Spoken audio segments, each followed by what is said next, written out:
In March of 2006, the Jamestown 2007 British Committee hosted a gala at the Guildhall in the City of London to commemorate the 400th anniversary of the formation of the Virginia Company. The main address was delivered by Thomas S. Foley, former Speaker of the U.S. House of Representatives. Well, they were the very first Virginians. In fact, they even lived here before there even was a Virginia. 40 Indian tribes greeted the English settlers who arrived at Jamestown 400 years ago. Now a group of Virginia Indian chiefs is heading over to England. It's the first such trip in more than 230 years. CBS 6 anchor Greg McQuaid tells us what the chiefs plan to do across the pond. Strengthening a transatlantic bond that's nearly 4 centuries old. I think the main thing is I want them to know who we are today, that we didn't all die out in the 1700s. 60 members of Virginia's 8 Indian tribes embark on a historic journey across the pond. We've done a lot of planning. We've put some things in place that will leave some legacies in England when we depart. The Indians accept an invitation from the British government to play a big role in the 400th Jamestown Commemoration in Kent County, England. I see great things, relationships being built and great opportunities coming out of these relationships that we are now renewing. Before leaving on their journey, tribal members take part in a traditional departure ceremony at the Smithsonian's Museum of the American Indian. The Going Forward Together trip marks the first time an official Indian delegation from Virginia will visit Great Britain in more than 250 years. For the chiefs who will be traveling, this is not just an opportunity to teach, but also to heal some lingering wounds. This trip is kind of bittersweet. When we leave, when we go to England, we'll talk about our past. We'll talk about the fact that in 1607 there were 35 to 40 tribes like mine there to greet the settlers. Today there are 8 state-recognized tribes. During their week-long stay, the Indians will visit with school children, meet with members of Parliament, and pay their respects at the grave of Princess Pocahontas. We'll give people a better glimpse of who we are. And when people say, I didn't know there were Indians in Virginia, well, guess what? Today they know.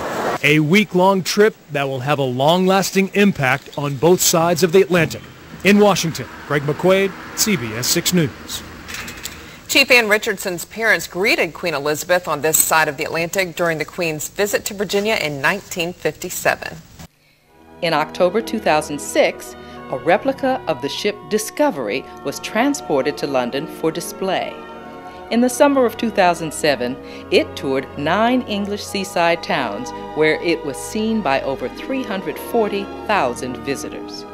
December 19, 2006 was a day full of commemorative events marking the 400th anniversary of the launch of the 3 ships from the wharves of London across the Atlantic to Virginia. Events took place at Docklands Museum and Virginia Quay in Blackwell, the site of the docks from which the settlers had departed England. That evening, the Federal Commission hosted a black-tie dinner with a capacity crowd of 300 in attendance at the Middle Temple. A large number of Virginia and British officials were present, and keynote remarks were made by the Lord Chief Justice of England and Wales, Baron Phillips of Worth Matravers, and by Virginia Governor Timothy Kane. April 2007 in Jamestown was highlighted with the British Inns of Court presentation of the commemorative plaque on Jamestown Island. The plaque was unveiled by the Chief Justice of the U.S. Supreme Court, John Roberts, Lord Chief Justice of England and Wales, Baron Phillips of Worth Matravers, and former Supreme Court Justice Sandra Day O'Connor.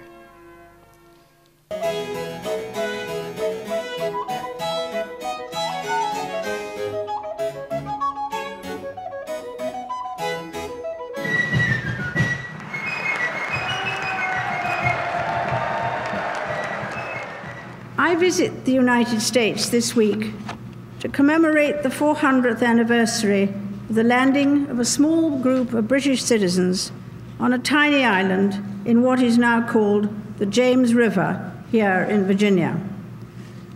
When I visited 50 years ago, we celebrated the 350th anniversary largely from the perspective of those settlers, in terms of the exploration of new worlds, the spread of values, and of the English language, and the sacrifice of those early pioneers.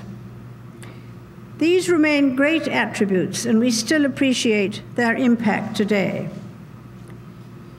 But 50 years on, we are now in a position to reflect more candidly on the Jamestown legacy. Human progress rarely comes without cost.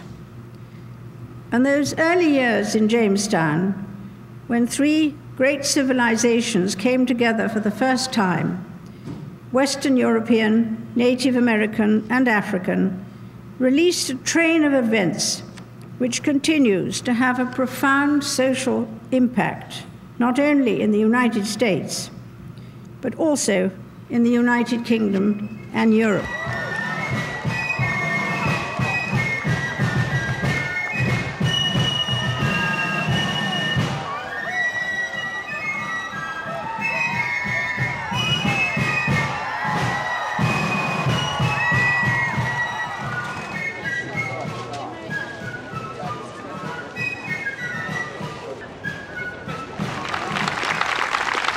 Your Majesty, Your Royal Highness, Vice President Cheney, Governor Kane, it's a tremendous honor to welcome here today Your Majesty.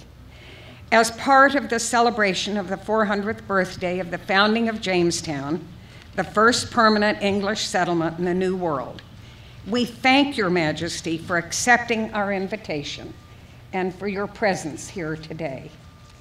The establishment in the New World of the rule of law derived from Great Britain and is the great and lasting achievement we celebrate today, and that still offers the best hope of peace in our world. This is indeed an historic day for Virginia and for the United States, and it's certainly a privilege for Lynn and me to join all of you in greeting Her Majesty the Queen and His Royal Highness the Duke of Edinburgh.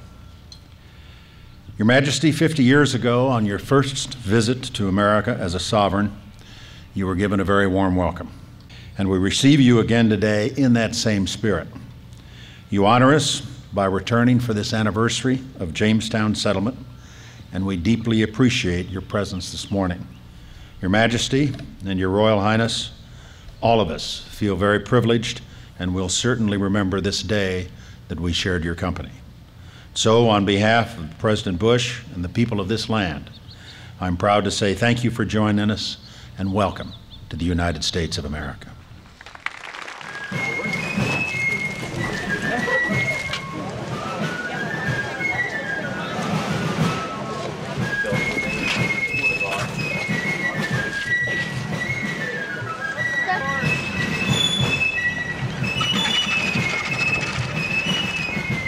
The last 2 days will remain very, very special in the memories of all who are here forever and generations to come. We are so very proud to be showing off Virginia to Her Majesty. We're proud for a few reasons. First, because the legacy of Jamestown is so powerful, as Her Majesty described so eloquently yesterday in her address to the General Assembly. Second, because it gives us time to renew those bonds of friendship between our Commonwealth and nation and England. Bonds of friendship that are steady and that don't fail, but that we need to step back and appreciate from time to time, and that makes us happy to celebrate today. Third, because of the personal affection that we hold for Queen Elizabeth and our admiration for the more than 50 years of steady leadership in a wonderful nation that is our dearest friend. And finally, we're proud to welcome her here 50 years after her visit in 1957. Much has changed, and I think I can join with all Virginians in saying that we welcome Her Majesty back to a more just, a more fair, a more inclusive Commonwealth, and that should give us hope for what the next 50 years will bring. My visits to the Jamestown settlement and historic Jamestown this morning were fascinating. I am very impressed by the new educational facilities at both locations. And I, like so many others, could not but be moved by the poignancy of walking around the archaeological site where the original fort once stood, and of imagining something of the experience of those early settlers when they first made landfall on the James River. And at a personal level, my visits to Jamestown and Williamsburg, separated by 50 years, symbolized for me the warmth of the welcome Prince Philip and I have always received during our many visits to the United States over the years. I would like to thank you again for welcoming us here today.